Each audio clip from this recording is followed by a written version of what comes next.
மே உதடு இல்லாம சீங்குழல் ஊத ஆசைப்பட்டா எப்படி ஊத முடியும்? ஒண்ணுமே செய்ய முடியாது.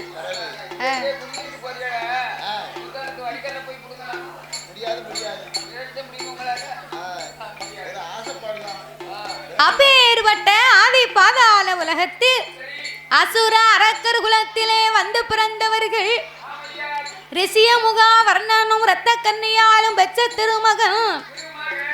அவன் பெயருதான் வல்லரக்கர் ஆச்சுதன். அவனுக்கு ஏன் வல்லரக்கன் என்று பேர் நாம வந்தது தெரியுமா? இந்த ரிஷியமுகா வர்ணனும் இரத்த கன்னியாலும் இருபேர்களுமாக பிள்ளை இல்லாமல் 12 வருடமாகவே தவம் இருந்து வந்தார்கள். அப்போ தவம் இருக்க இருக்க இவங்க தவம் இருக்கும் போது அவர்களுக்கு தவம் இருக்கக்கூடிய நேரத்தில் பண்டூரி மலையிலே வண்டுமுகா ரிஷியும் தவம் இருந்து வந்தார். இவர் தவத்துக்கு பக்கத்தில் வண்டுமுகா ரிஷியும் தவம் இருந்தார். பத்தியலா அவர் ஏன் தவம் இருக்கிறார்? உலகத்திலே ஆண்டவன் மொத்தம் 5 பேர்களுக்கு மட்டும்தான் ஈஸ்வரன் பட்டத்தை கொடுத்தார். அந்த ஈஸ்வரன் பட்டம் பெற்ற 5 பேர்களை தாண்டி இவருக்கு ஒரு நாள் ஒரு பொழுதாவது ஈசனுடைய சிம்மாசனத்தில் அமரணும்னு இவருக்கு ஒரு ஆசை.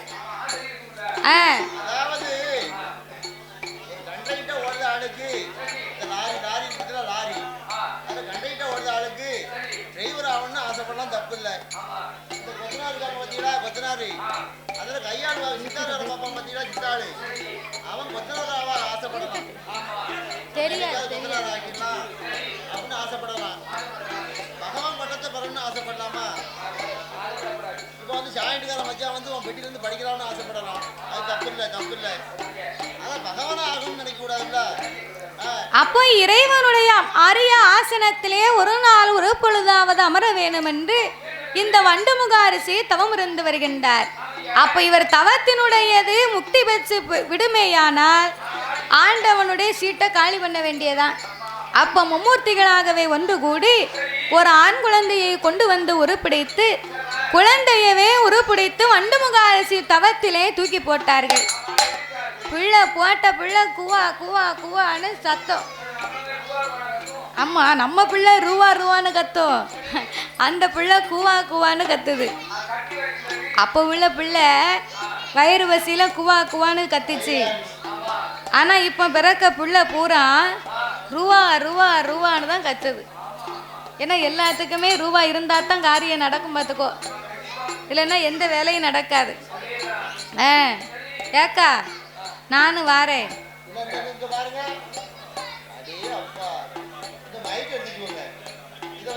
நானும் வரட்டா?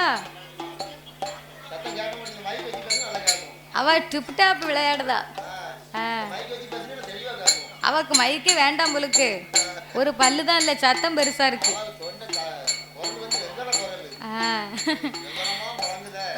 அப்ப இந்த வண்டுமுகா ரிஷி தவத்திலே பிள்ளையை தூக்கி போட்ட உடனே பிள்ளையின் சத்தம் கேட்ட உடனே வண்டுமுகா ரிஷி தவம் கலைந்து பிள்ளையவை எடுத்து பார்த்தார். பிள்ளையை எடுத்து பார்த்த உடனே பிள்ளையை இது யாரோ ஒருவரால் சதி செய்யப்பட்டு நாமளுடைய தவத்தை கலைப்பதற்காகவே இந்த பிள்ளையை தூக்கி எறிந்திருக்கிறார்கள் அப்படி என்று சொல்லி அப்பேற்பட்ட ஆண் குழந்தையை கையில் எடுத்து, அடே கிராடகா, என் தவத்தை கலைத்த சண்டாளா, யாரால் என் தவத்தை கலைப்பதற்கு அனுப்பப்பட்டாயோ நாளை ஒரு காலத்தில் அவருக்கே நீ எதிரியாக போவாய் போ அப்படின்னு சாபத்தை கொடுத்து ஆகாய மார்க்கமாகவே தூக்கி வீசினார். தூக்கி வீசிய உடனே பிள்ளை எங்க வருது? நேர ரிஷியமுகா வர்ணர் இரத்த கன்னி பெண்குடியா தவத்தில் வந்து விழுந்தது. அப்போ பிள்ளை வந்து விழுந்த உடனே இவர்கள் தவம் இருந்த மகிமையினாலே தவ குழந்தை கிடைத்து விட்டதென்று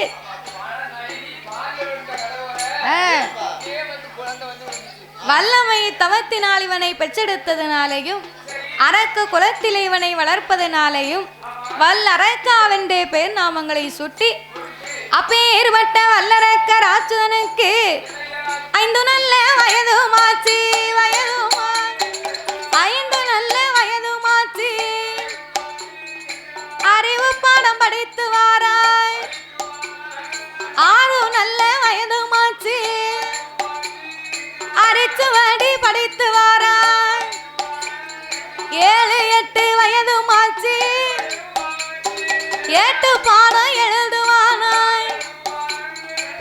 12 வயதுமாச்சு. வயதுமா பல பாடம் படித்து வாரா, பல பாடம் படித்து வாரா.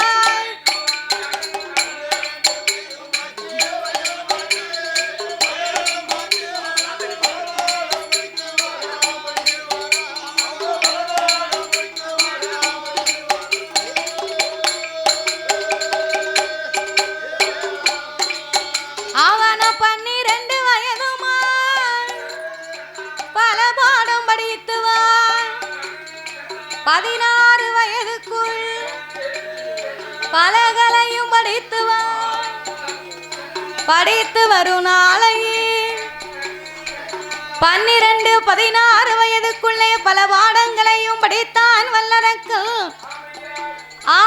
ஆயகளை 64 கற்றுணர்ந்த அந்த வல்லரக்கனுக்கு 16 வயதிலே நாட்டையே பட்டம் சூட்ட வேணுமென்று, நாட்டை பட்டம் சூட்டணுமானா சும்மா நாட்டை ஒப்படைக்க முடியுமா?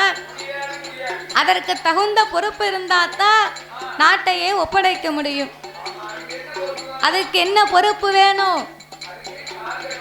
குடும்ப பொறுப்பு வேணும். குடும்ப பொறுப்பு வரணுமானா முதல்ல அவனுக்கு ஒரு கல்யாணம் கால்கட்டு ஒன்று போடணும். அப்படி என்று சொல்லி ரிஷியமுகா வர்ணனும் இரத்த கன்னியாலும் அம்மான் மகளாகிய பவளக்கன்னியை கொண்டு வந்து அரக்கனுக்கும் திருமணங்களை முடித்து காலையிலே கல்யாணம், மாலையிலே பட்டம் சூட்டினார்கள்.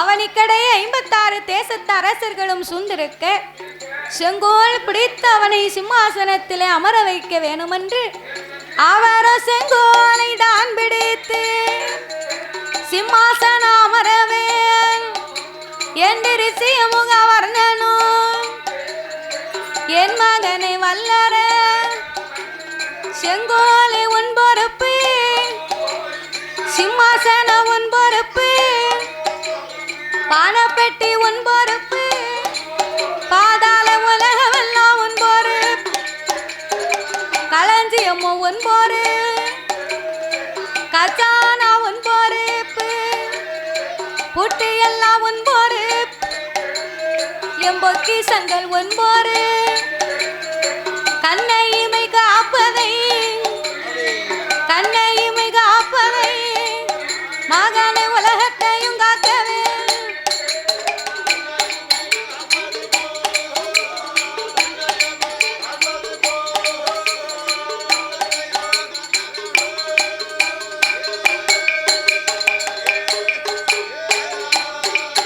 அப்படி ஒப்படைத்த வேளை வல்லரக்கராச்சுதன் செங்கோலை தான் பிடி சிம்மாசனம் அருவான்.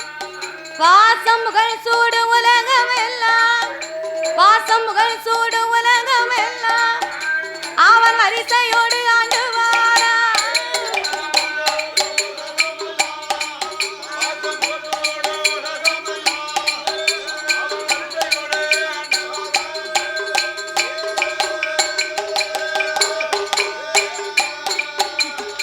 வாசம் புகழ் சூடு உலகமெல்லாம் அவன் வரிசையோடு ஆண்டு வருகிறான் வல்லரக்கல். அவன் செங்கோல் பிடித்து சிம்மாசனத்திலே அமரும் போது அரக்கன் சிம்மாசனத்திலே ஏறி செல்வதற்காக 9 படிகள் அமைத்திருந்தார்கள். அந்த 9 படிகளுமே 9 நவக்கிரகங்கள். நவக்கிரகத்திலே 9வது படியிலே சனி பகவானை கொண்டு வந்து குப்புற போட்டாங்க. இவன் 8 படியிலே மெதுவா ஏறி போனா 9வது படியிலே தான் என்ற அகந்தை கொண்டு ஓங்கி விதைத்தான் சண்டாளை. அன்னைக்கே பிடித்தான் அவனுக்கு 6.25 அரையுங்காலும். 6.25 அரையுங்காலம் எத்தனை? ஏ தங்கச்சி, 6.25 அரையுங்காலம் எத்தனை?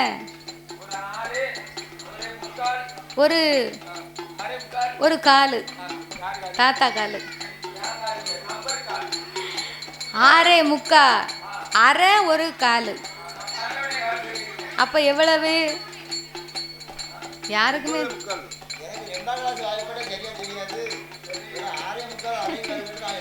பள்ளிக்கூடம் போனா தானே தெரியும்.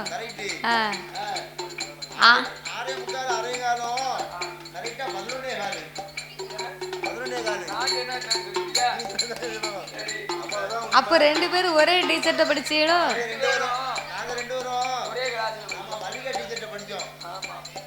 நல்லா படிச்சிருக்கே பாடம். 6:45 அரையங்காலும் அதான் 7:30 நாட்டு சனியம்யா. 15 பாதி.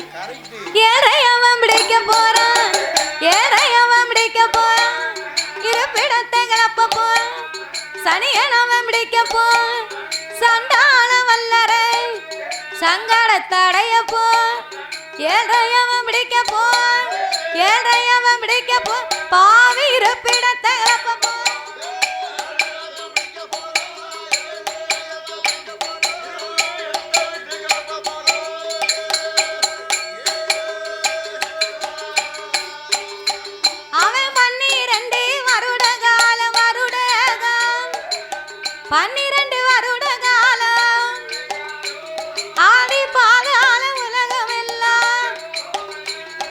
பஞ்சா வந்து சேருதையா,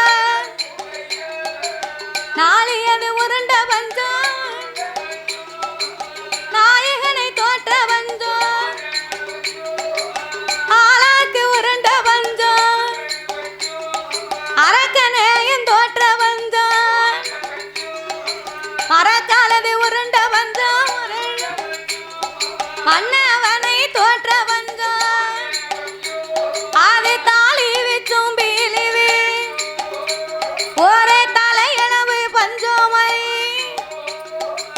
பிள்ளையை விலை கொடு தவிடு வாங்கி உண்ட பஞ்சம், பசியின் கொடுமையா கொடுப்ப கீரை தின்ற பஞ்சம், ஆதி பாதாள உலகம் எல்லாம் பஞ்சங்கள் ஏற்பட்டது. அவன் பொக்கிசத்தை பார்த்தான், பொருளெல்லாம் குறைந்து போய்விட்டது. அவன் களஞ்சியத்தை பார்த்தான், கஜானா காலியாச்சு. பண பெட்டியை பார்த்தான், பணம் எல்லாம் குறைந்து போயிருக்கு.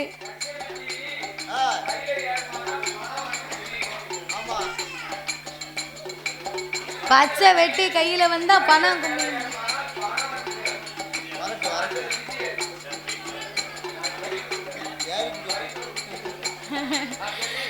அப்படி பாதாள உலகமெல்லாம் பஞ்சங்கள் வந்த உடனே அரக்கனோ மந்திரி அழைத்தார்.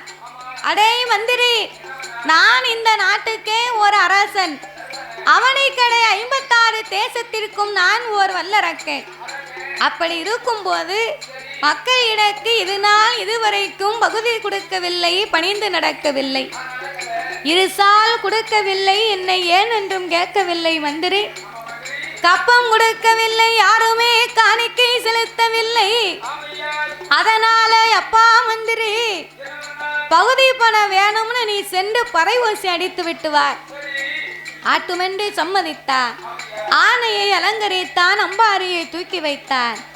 அவனைக்கடை 56 தேசத்திற்கும் அடித்தான் பறை ஓசை. பறை ஓசையை அடித்த போது பாதாள உலகத்திலே அவன் பறை ஓசை அடித்த போது பாதாள உலகத்தில் அரசரெல்லாம் ஓடி வந்து வாருமையா மந்திரி, வார்த்தை ஒன்று சொல்லைக்க, நான் உங்க முன்ன அரக்கனே, பகுதி கொடுக்கமா, அவனை பணிந்து நாங்க நடக்கமா, ஏடா இருசால் கொண்டு கொடுக்கமா, அவனை ஏனென்றும் கேட்கமா, கப்பம் கொண்டு கொடுக்கமா, காணிக்கையும் செலுத்தவான். ஏய் மந்திரி, உங்க அரக்கை என்னைக்கு நாட்டு சிம்மாசனத்தை வந்து அமர்ந்தானோ அன்னையில இருந்த நாட்டுல மழையே கிடையாது. ஏன் மழை இல்லை? அரக்கனுடைய ஆட்சியிலே நீதி இல்லை, நேர்மை இல்லை, தயவுதாட்சனை எதுவுமே கிடையாது. அரக்கனுடைய அப்பா ரிஷியமுகாவர்ணன் ஆண்ட காலத்துல அவரு ஒரு அசுர அரக்கர் குலத்துல பிறந்தவர் தான். அவர் ஆட்சியிலே நீதி இருந்தது, நேர்மை இருந்தது, தயவுதாட்சணை இருந்தது. மாதம் மும்மாறி மழை பொழிந்தது, வருடத்துக்கு 3 பூ விளைந்தது. மந்திரி, நாங்களும் பகுதியை கொடுத்தோம், வளைந்து நடந்தோம். ஆனா இவன் வந்த நாளையிலிருந்து ஒரு பனி தூத்தல் கூட இல்லை. நாட்டில் நல்லவங்க இருந்தா தானே மழை வரும். இல்லை,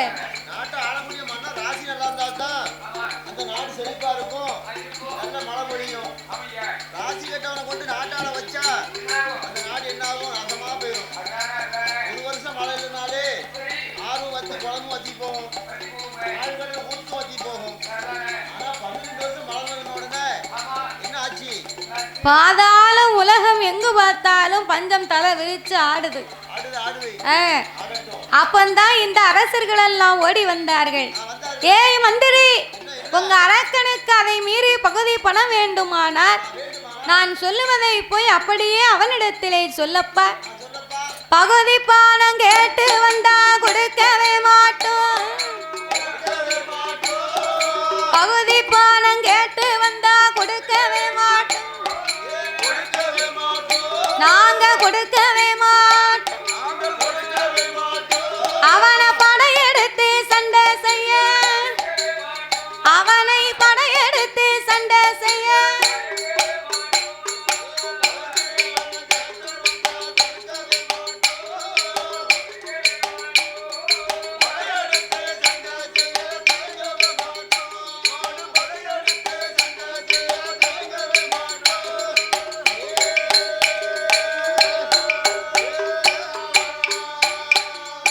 இருசால் பணம் கேட்டு வந்தா கொடுக்கவே, நாங்க கொடுக்கவே மாட்டோம். அவனை எதிர்த்து சண்டை செய்வதற்கு, அவனை எதிர்த்து சண்டை செய்வதற்கு தயங்கவே.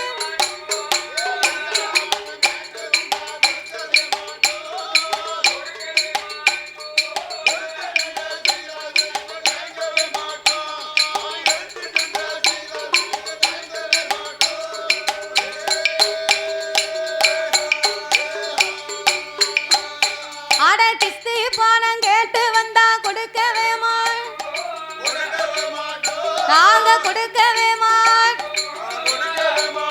அவனை கெட்டி வைத்து சண்டை செய்ய, அவனை கெட்டி வைத்து சண்டை செய்ய தயங்க.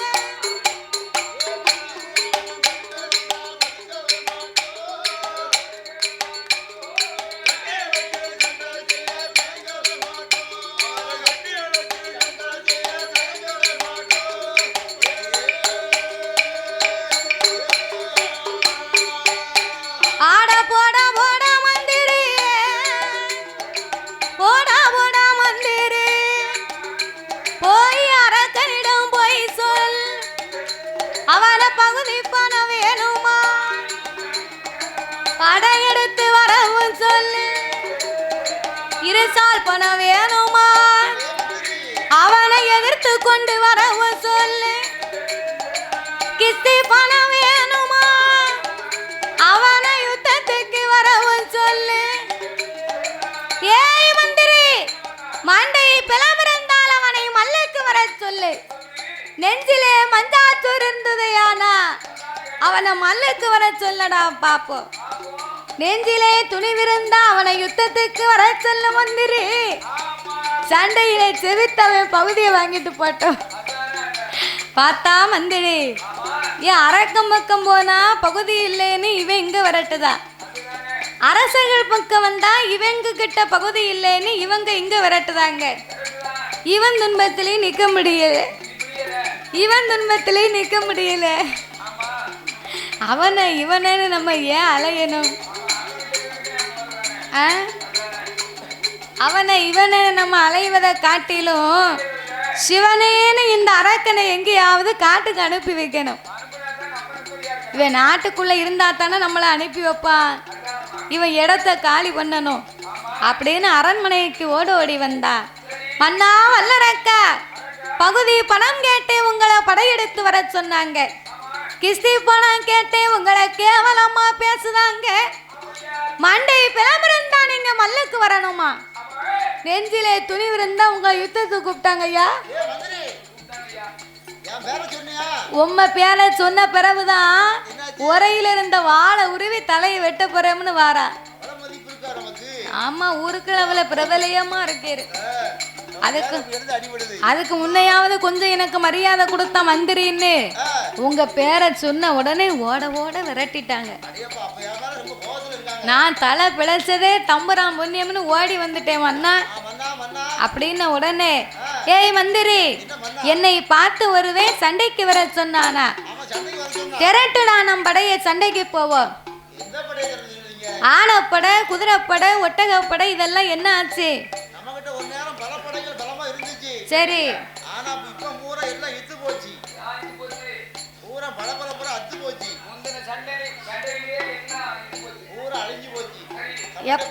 அப்ப மீதி என்ன படம் வச்சிருக்க?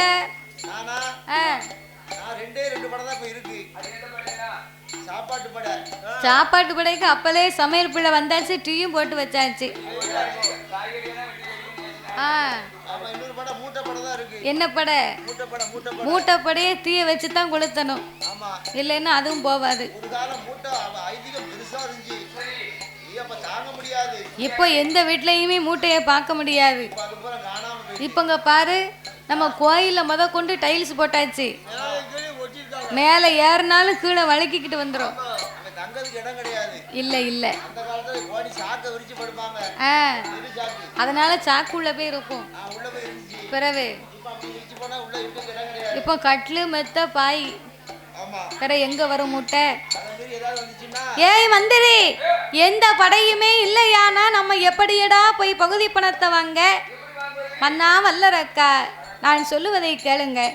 சண்டை வேண்டாம், ஜடவு வேண்டாம், சண்டை வேண்டாம், ஜடவு வேண்டாம், கட்டாரி சூரி வேண்டாம், ஒத்தையில நீங்க நின்று மன்ன உலகத்தை ஆள வேணும்.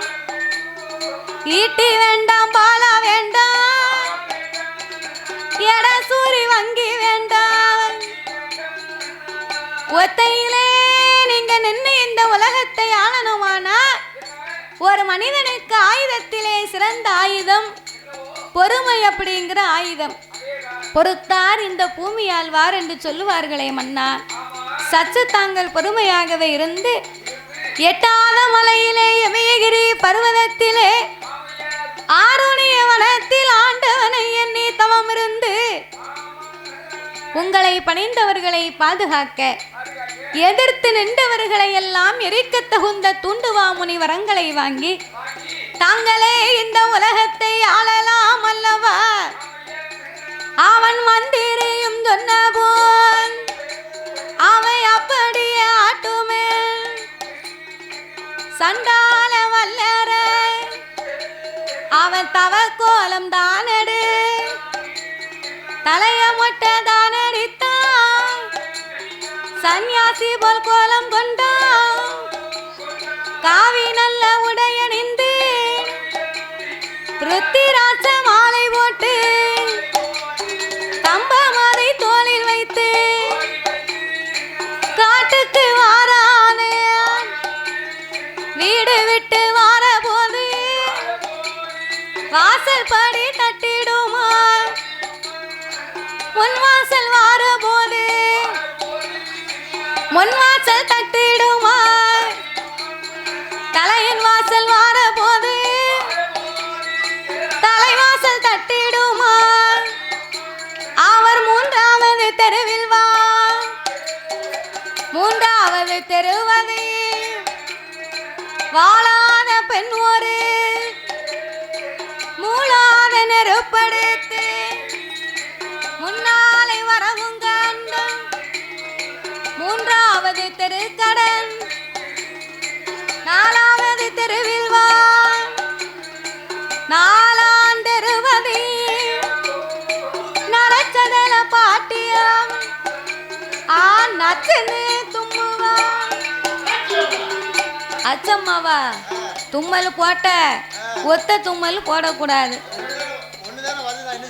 அடுக்கடுக்கா தும்பினா அது தவறில்லை. ஒத்த தும்மல் போட்டா அது ஆகாதுன்னு சொல்லுவாங்க. அப்படியா? அதானே. நான்காம் தெருவில் வாராம் நரைத்த தலையை பாட்டி நச்சுன்னு தும்மினா அவன் ஐந்தாவது தெருவில் வா 5-6 பெண்கள் கூடி அழுது கொண்டு வாரா 6வது தெருவில் வா ஆந்தை அலறிடுமா அலரும் சத்தம் கேட்டிடும் 7வது தெருவில் வாரா ஏனியும் தன்னலுமா எதிரே வர அரக்கன் கண்டா அவை 8வது தெருவில் வா கோடு போட்ட கரும்பு குறுக்க வர கண்டிட்டா 9ஆம் தெருவில் வா ஓரி குறுக்காச்சு ஊழச்சத்தம் கேட்கலாம் அவன் 10வது தெருவில் வா 10வது தெருவதி பாம்பு படம் எடுத்து ஆடி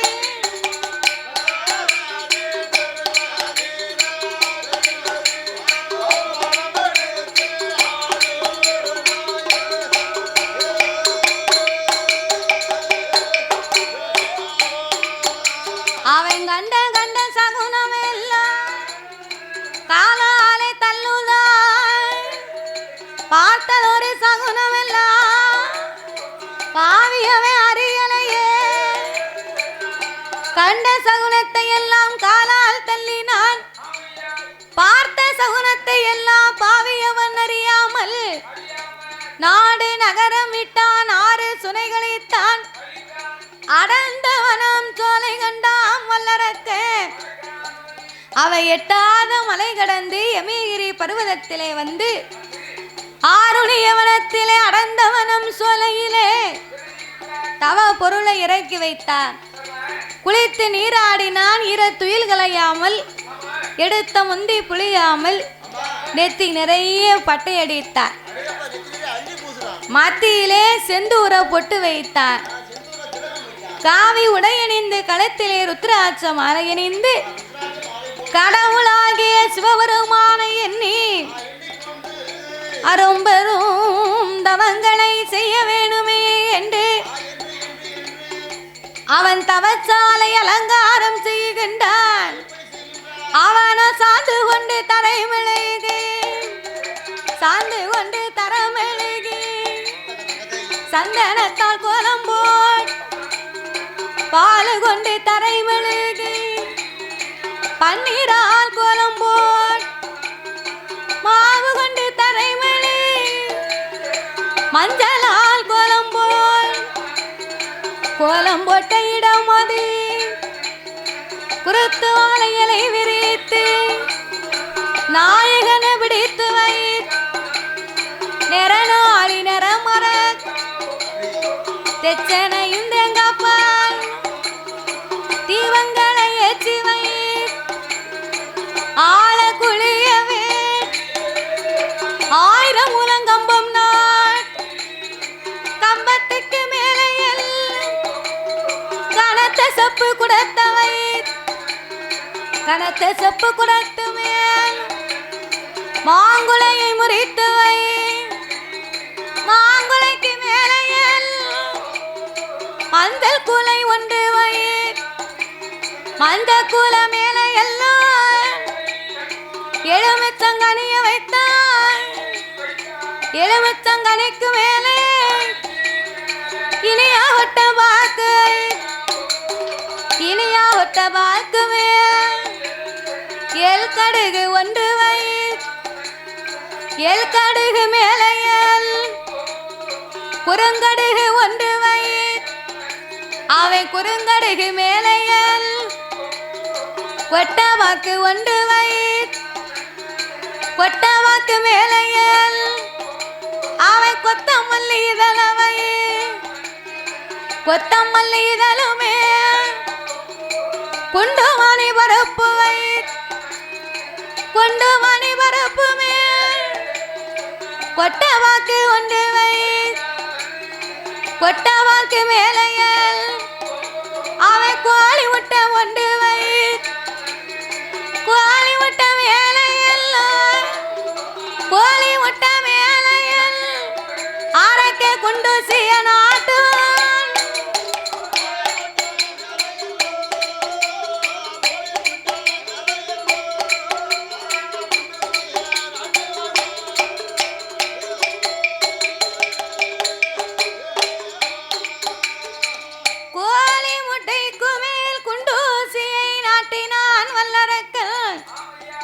அவன் ஊசி முனையின் மேல் தன் வலது கால் பெருவிரலை ஊன்றி இடது காலை எடுத்து வைத்து இருகரம் எடுத்து இறைவனை வணங்கி அரகரா சிவ சிவ அண்ணாமலை நாதா என் உண்ணாமலை பாதகா அநாதை ரட்சகா என் ஆபத்து குடையோனே ஈசா இறைவா வென்று இறைவனின் நாமங்களை உச்சரித்து ஒரு நாள் தவம் இருந்தானா இல்லை ஒரு வாரம் தவம் இருந்தானா 12 வருடமாகவே இறைவனை எண்ணி தவம் இருந்தான் வல்லரக்க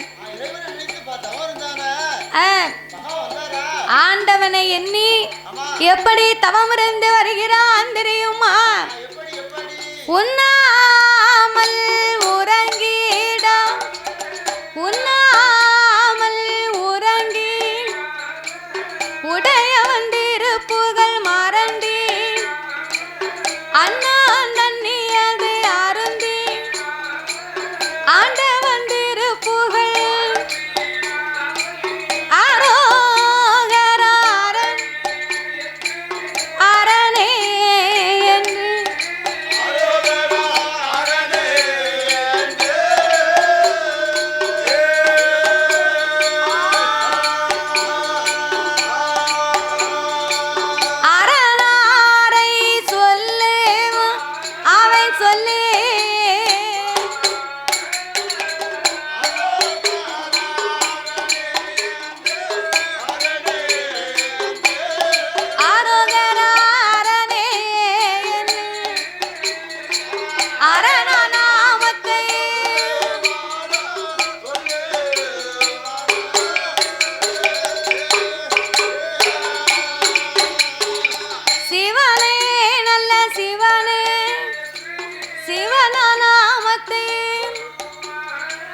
ஒரு வருடம் தவமே உடையவன் பகவான் 2 நல்ல வருடம் ஈசன் பகவான்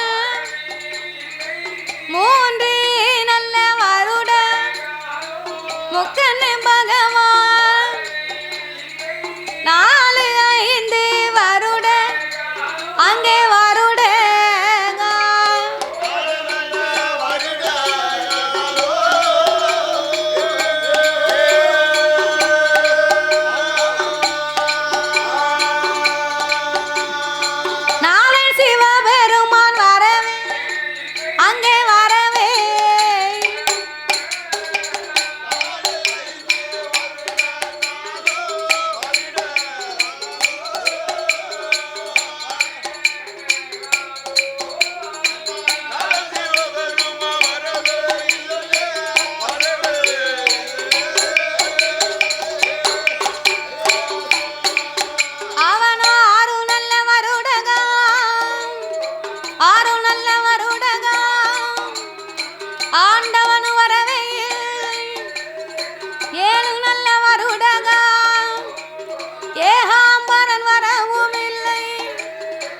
எட்டு நல்ல வருடகான் ஈஸ்வரன் வரவையில் 10 12 வருடகான் 10 12 வருடகான் ஆதி பகவான் வரவும் இல்லை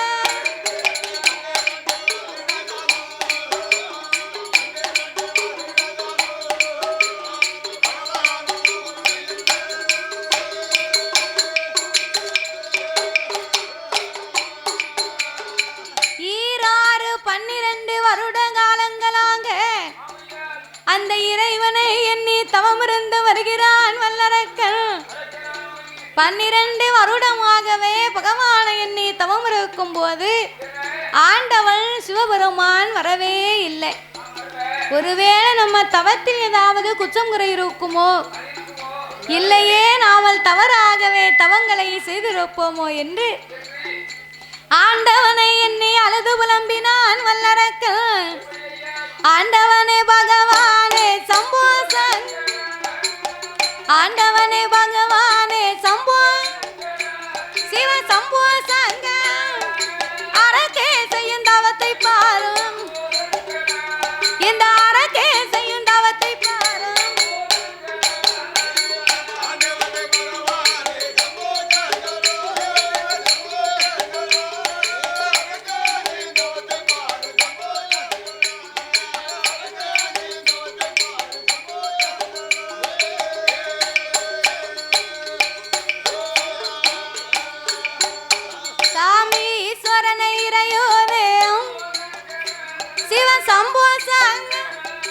ஏழை செய்யும் தவத்தை பாரும், இந்த ஏழை செய்யும் தவத்தை பாரும்.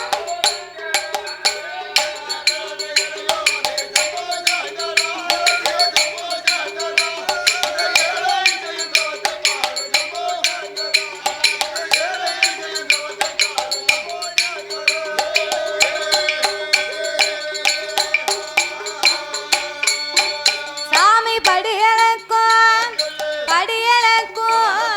படியலக்கும் பரம்பொருளே சிவ சம்போச பாலன் செய்யும் தவத்தை பாரும், இந்த பாலன் செய்யும் தவத்தை பாரும்.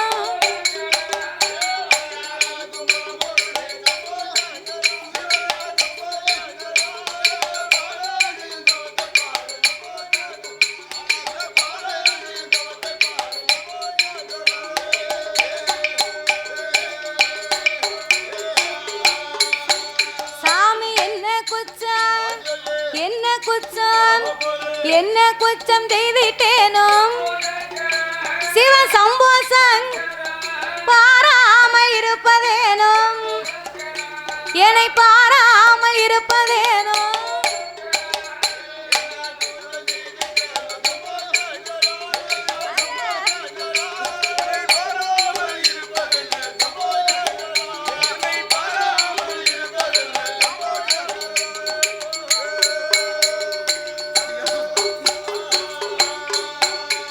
அங்கே தவம் இருந்து வாரபோது ஆடாத கைலாசம் ஆடுதையா செய்யுதையா,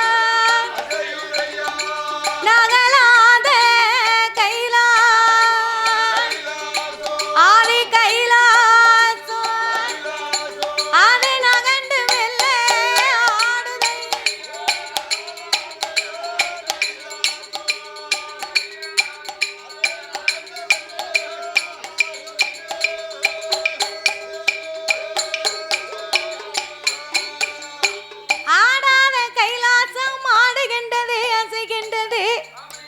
நகலாத கைலாசம் நகண்டுமெல்லாம் ஆடும்போது அப்பந்தான் ஏறிட்டு பார்த்தார் இறைவனாகிய பகவான். ஒரு நாளும் இல்லா திருநாளாக இந்த கைலாசம் ஏன் இன்னைக்கு இப்படி ஆடுது அசையுது, என்ன ஒரே மீட்டிங்கா இருக்கு?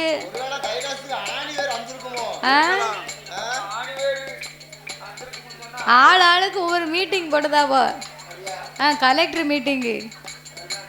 நமக்கு சொந்தமா ஒரு கப்பல் கடல்ல ஓட்டணும் வச்சுக்கோங்களேன், கப்பல் விலை என்ன இருக்கும்? 150 ரூபா இருக்கும். அப்படி கணக்கு பார்த்துக்கிட்டு இருக்கீங்களோ? அது 150 ரூபா. அது கணக்கே சொல்ல முடியாது. அப்படி நமக்கு ஒரு சொந்தமா ஒரு கப்பல் இருந்து அது கடல்ல ஓடும் போது அந்த கப்பல் கடல்ல கவுந்து முங்கி போனாலும் அந்த கப்பலுடைய ஓனர் வந்து கன்னத்துல கை கூடாதான். அப்படியா? ஆமா, கப்பலே கவுந்தாலும் கன்னத்துல மட்டும் கை கூடாது அப்படின்னு சொல்லுவாங்க. ஆமா, அது என்ன விவரம்னு தெரியல. அத மாதிரி அவ கன்னத்துல கை வச்சு ஆளாளுக்கு ஒரு மீட்டிங் பார்த்துக்கோ. அது ஒண்ணு இல்ல, 4-5 மீட்டிங் நடக்கு. என்ன நாளைக்கு என்ன சேலை கட்ட நான் பிளான் போட்டுக்கிட்டு இருக்கிய?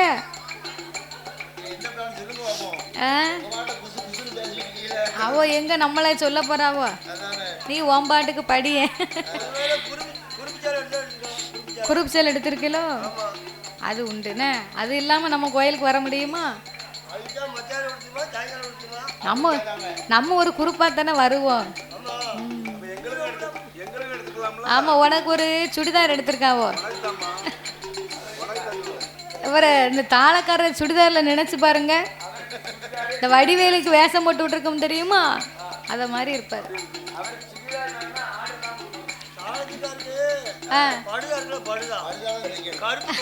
அந்த படுதா தான் இவருக்கு சரியா இருக்கும். இந்த முஸ்லீம் போடுவாங்க பாருங்க, அதுதான் அவருக்கு கனமாவும் தெரிய மாட்டாரு, உள்ள ஒளியா இருக்காரான்னு தெரியாது. இல்லைன்னா எல்லாரும் கண்ணு போட்டுருவாங்க. வேற எதுக்கு நினைச்ச? அதானே.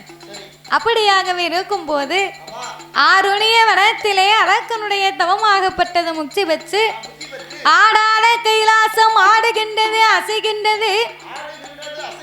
பார்த்தார் ஆண்டவனாகிய பகவான், இப்பேற்பட்ட கைலாசமே அசையும் அளவுக்கு அசையும் அளவுக்கு தவம் இருக்கும் பக்தன் யாராக இருக்கும்? ஞானத்தால் அறிந்து பார்த்தார். ஆருணிய வனத்திலே அரக்கனின் தவத்தை கண்டார். இப்பேற்பட்ட அரக்கனுக்கு இப்பொழுதே சென்று நாமல் வரம் கொடுக்க வேண்டும் என்ற ஆண்டவே சாமம் நடுச்சாமம் நள்ளிரவு 11:30 மணி இருக்கும். ஏம சாமம் நேரம் இலை குலுங்கா சாமம் போல பார்வதிடத்திலே சொல்லாமே பகவான் ஆண்டவன் வரம் கொடுக்கணும்னு புறப்பட்டு வாரார். இந்த போறவரு கொண்டாடிக்கிட்ட ஒரு வார்த்தை சொல்லிட்டு போனான்னு சொல்லாம பிரியாம இரவு நேரத்துல ஆண்டவே புறப்பட்டு வந்தார். பார்வதி சும்மா இருப்பாளா? இந்த ஆண்டவே இந்த நேரத்துல என்னிடத்தில் சொல்லாம இவர் எங்க போறாரு என்று பின்னால் எழுந்தரித்து வந்தார். ஆண்டவா பரம்பொருளே, நான் இங்க இருக்க நாதா, நீங்கள் எங்க செல்கின்றீர்கள்? சக்தி, நான் இங்க இருக்க சிவன் உமக்கு அங்க என்ன வேலை? ஏ பார்வதி, என் மீது உனக்கு சந்தேகமே வரக்கூடாது. ஏன் ஆண்டவா? அதோ பாரு, யமேகிரி மலையிலே என்னை நினைத்து ஒரு அசுர அரக்கன் தவம் இருந்து வருகிறார். தவம் இருக்கும் அரக்கனுக்கு ஆண்டவன் நான் வரம் கொடுக்க போறேன். வரம் கொடுக்க போக இதுவா உங்களுக்கு நேரம்? காலையில போகலாம், மத்தியானம் போகலாம், சாயங்காலம் போகலாம். இப்போ போனாலும் எந்த தப்பும் இல்லை. போகும்போது என்கிட்ட ஒரு வார்த்தை சொல்லிவிட்டு போனா நான் என்னையா சொல்ல போறேன்? என்னிடத்திலே சொல்லாமல் புறப்பட்டதனால இனி உங்க மேல எனக்கு நம்பிக்கை இல்லை. பார்வதி, அப்படியான அரக்கனுக்கு நான் எப்படி வரம் கொடுக்க? உங்க ஏவல் பிள்ளை நந்தி தேவனை வரவழைத்து பூலோகம் சென்று அரக்கனை கைலைக்கு அழைத்து வந்து அவன் கேட்ட வரத்தை நம்ம 2 பேரும் சேர்ந்தே கொடுப்போம். ஆட்டுமென்று சம்மதித்த ஆண்டவன் நந்தி தேவனை வரவழைத்தார். அப்பா நந்தி தேவா, ஆருணிய வனத்திலே தவம் இருக்கும் அரக்கனை என் கைலைங்கிரிக்கு நீ அழைத்து வர வேண்டும். ஆண்டவா, அவன் ஒரு பூலோக பிறவி, நான் ஒரு கைலாச பிறவி. என்னால் அவனை எப்படி ஐயா அழைத்து வர முடியும்? அப்பா நந்தி தேவா, அதற்கெல்லாம் நீங்க கவலைப்பட வேண்டாம். இதோ இந்த மூலிகை பச்சிலை குளிகையை உன் கையிலே வாங்கி கொண்டு போய் அரக்கன் வாயிலே போட்டு 2 கடவாயிலையும் ஒதுக்க சொல்லு. ஒதுக்கிய 3:45 நாளிகையிலே அரக்கனுக்கு 2 புறமும் ரெக்கை வந்து முளைக்கும். உன்னோடு பறந்து கைலைங்கிரிக்கு வருவான் என்று வரம் கொடுத்த ஆண்டவன் வழி அனுப்பி வைத்தார். நந்தி தேவன் யமேகிரி மலைக்கு வந்தார். அரக்கனை மட்டும் தேடி பார்த்தார். எங்க தேடி இந்த அசுர அரக்கனை காணவே இல்லை. ஏன் காங்கல? அவன் தவம் இருந்தான் பாத்தீங்களா? தவம் இருந்த மகிமையினாலே பற்கள் எல்லாம் பாசி பச்சை, உடலில் உள்ள ரோமம் எல்லாம் சடைகள் பின்ன, மண்டையிலே சில குருவி மண்டபங்கள் கட்டிட, கொண்டையிலே சில குருவி கூடு கட்டி முட்டையிட, காமாட்டு முளைத்த முறம் தலைமாட்டில் பூச்சொரிய, தலைமாட்டில் பூத்த மரம் காமாட்டில் பழுத்து உதிர அடேப்பா முளைச்ச மரம் பழுத்து உதிர. அப்பேற்பட்ட கடுமையான தவம் இருந்தான் வல்லரக்கே. இருந்தான். தவம் இருந்த மகிமையில அவனுக்கு மேல காய்ச்சடித்து மணல் குமித்து கரையாம்புத்தே வளர்ந்துருக்கு. அடேப்பா பெரிய கரையாம்புத்தே வளர்ந்துட்டாச்சு. அப்ப இந்த அரக்கனை கண்டுபிடிக்க முடியுமா? முடியாது. அரக்கனை காணாத நந்தி தேவன் அழுது புலம்புகின்றார். இன்னமும் காணலையே அரக்கனை, இன்னமும் காணலையே, எப்போ காண்பேனோ அரக்கனை.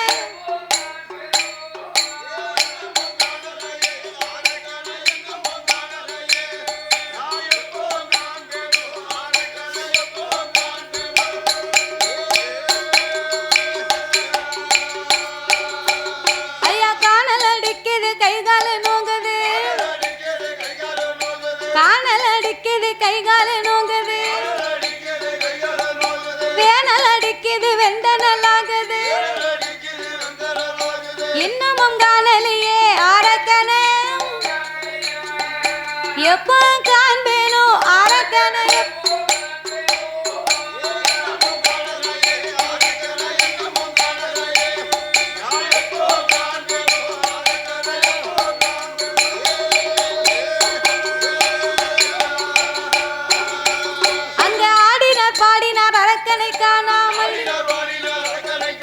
ஆடினார் பாடினார் அரக்கனை காணாமல், தேடினார் ஓடினார் தெரியாத அரக்கனை, இன்னமும் காணலையே அரக்கனை, எப்போ